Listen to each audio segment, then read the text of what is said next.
Okay, we have Maarja Kangro here in Ventspils, Estonian writer, poet, translator. You are a very diverse author, yeah? Well, I hope so.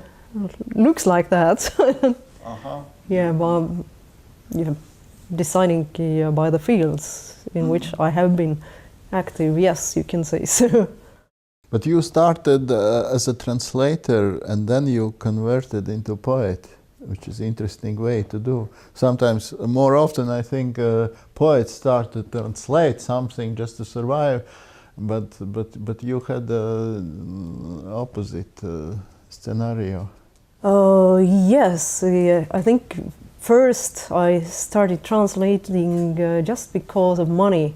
As a student, I needed well, a job that would be comfortable enough that wouldn't really disturb my studies with a flexible schedule.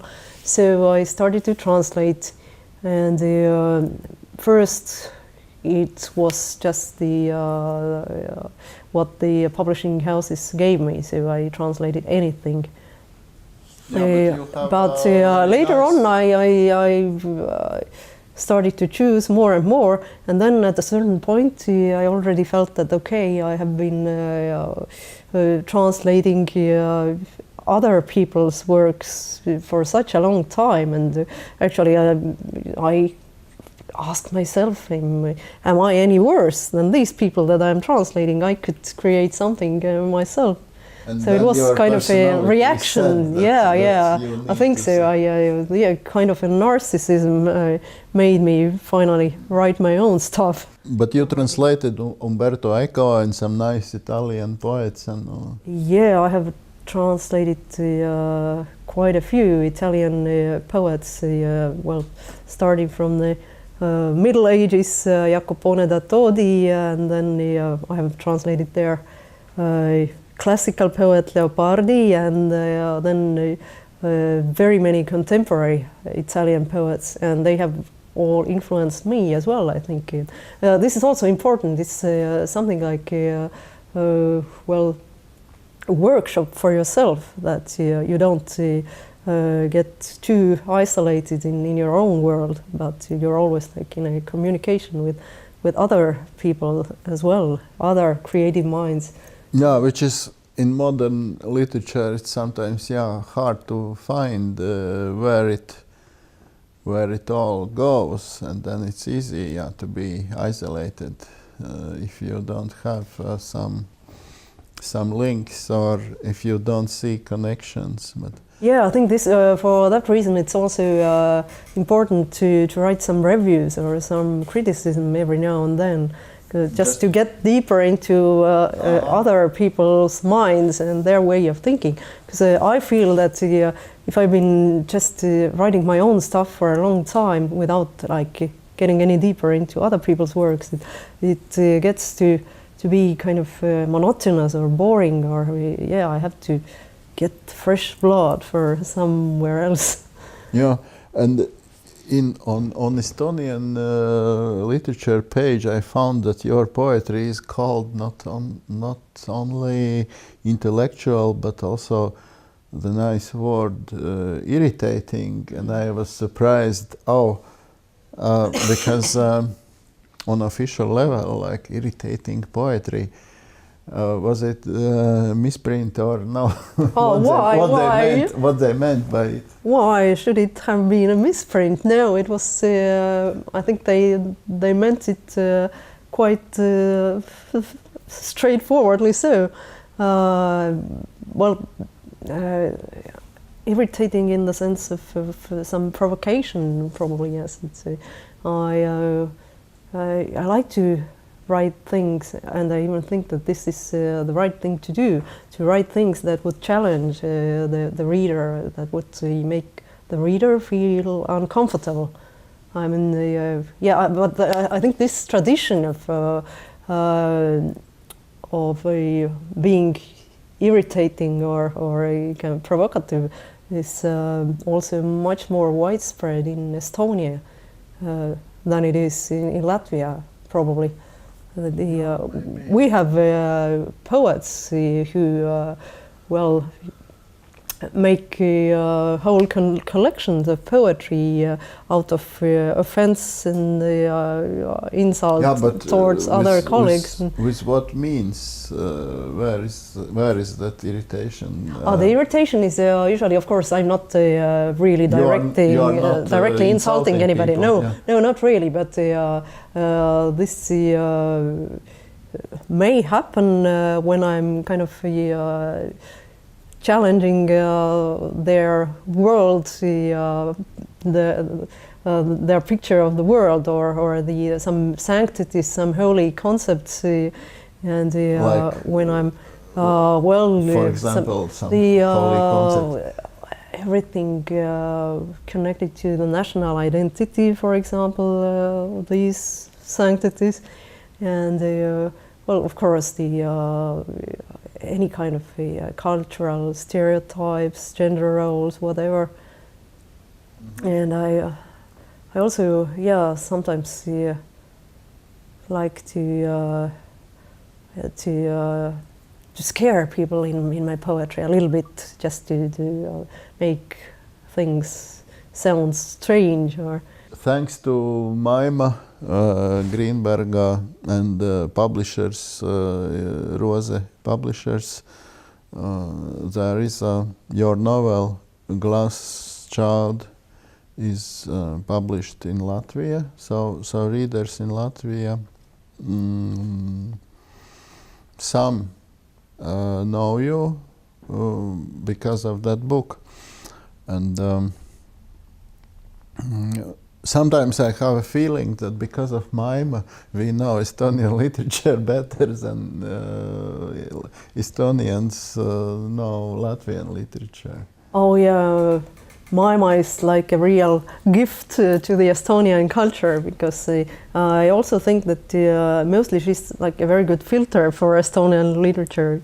Because usually people can rely on what she chooses to translate. And she works a lot. She has done so much already, like for a young woman as she is, but she has already achieved so much.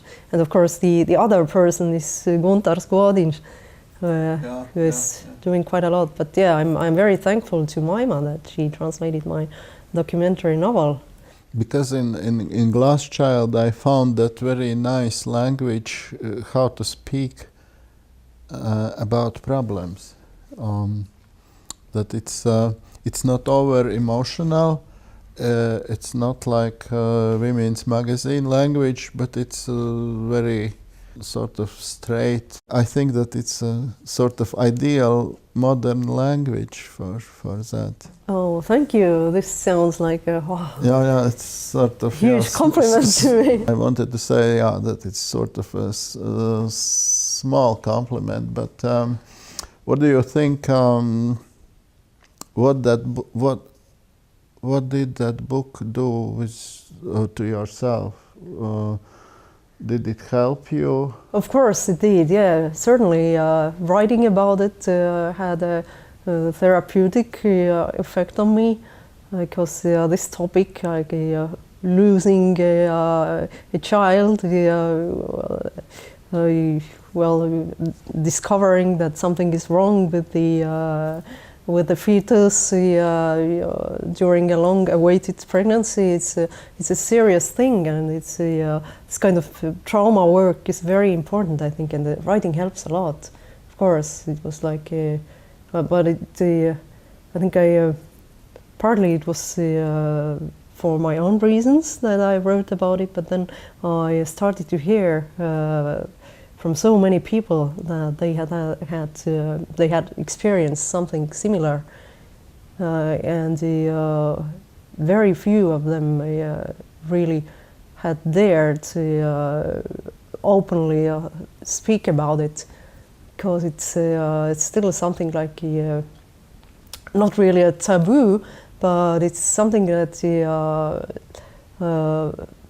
people think